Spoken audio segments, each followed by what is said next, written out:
Hi hello welcome to CAD Nest YouTube channel. So ನಾನು Sagar. Previous ಸೆಕ್ಷನಲ್ಲಿ ನಾವೇನು ನೋಡಿದ್ವಿ ಅಂದರೆ ಸ್ಯಾಲ್ರಿ ಶೀಟ್ ಬಗ್ಗೆ ತಿಳ್ಕೊಂಡಿದ್ವಿ. ಆ್ಯಂಡ್ ಸ್ಯಾಲ್ರಿ ಶೀಟಲ್ಲಿ ಡಿ ಎನ ಹೇಗೆ ಕ್ಯಾಲ್ಕುಲೇಟ್ ಮಾಡೋದು ಅಂತ ತಿಳ್ಕೊತಾ ಬಂದಿದ್ವಿ ಅಲ್ಲ. ಸೊ ಸ್ಯಾಲ್ರಿ ಶೀಟಲ್ಲಿ ಏನು ಮಾಡಿದ್ವಿ, ನಾವು ಡಿ ಎನ ಹೇಗೆ ಕ್ಯಾಲ್ಕುಲೇಟ್ ಮಾಡೋದು ಅಂತ ತಿಳ್ಕೊತಾ ಬಂದಿದ್ವಿ.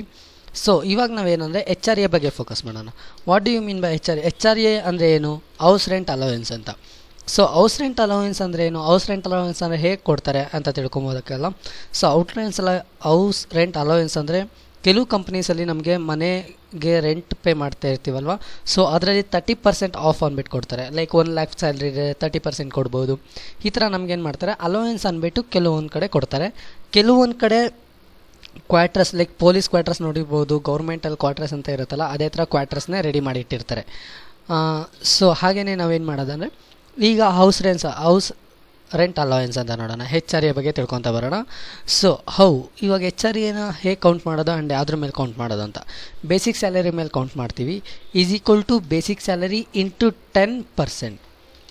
10%ನ ನಾವು ತಿಳ್ಕೊಬೇಕು. ಸೊ 10%ನ ತೊಗೊಂಡ್ರೆ ನನಗೆ HRA ಎಷ್ಟು ಬರುತ್ತೆ? 3000 ಬರುತ್ತೆ. 30,000ಅಲ್ಲಿ 10% ಅಂದರೆ ಎಷ್ಟು? 3000 ಬರುತ್ತೆ.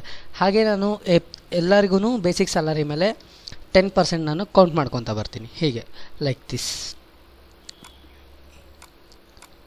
ಎಸ್, ಹೀಗೆ. ಈ ವಿಡಿಯೋ ಇಷ್ಟ ಆಗಿದ್ರೆ ಲೈಕ್ ಮಾಡಿ, ಕಮೆಂಟ್ ಮಾಡಿ. ಇನ್ನೂ ನಮ್ಮ CAD Nest ಯೂಟ್ಯೂಬ್ ಚಾನಲ್ಗೆ ಸಬ್ಸ್ಕ್ರೈಬ್ ಆಗಿಲ್ಲ ಅಂದರೆ ಸಬ್ಸ್ಕ್ರೈಬ್ ಆಗಿ. Thank you. Have a nice day.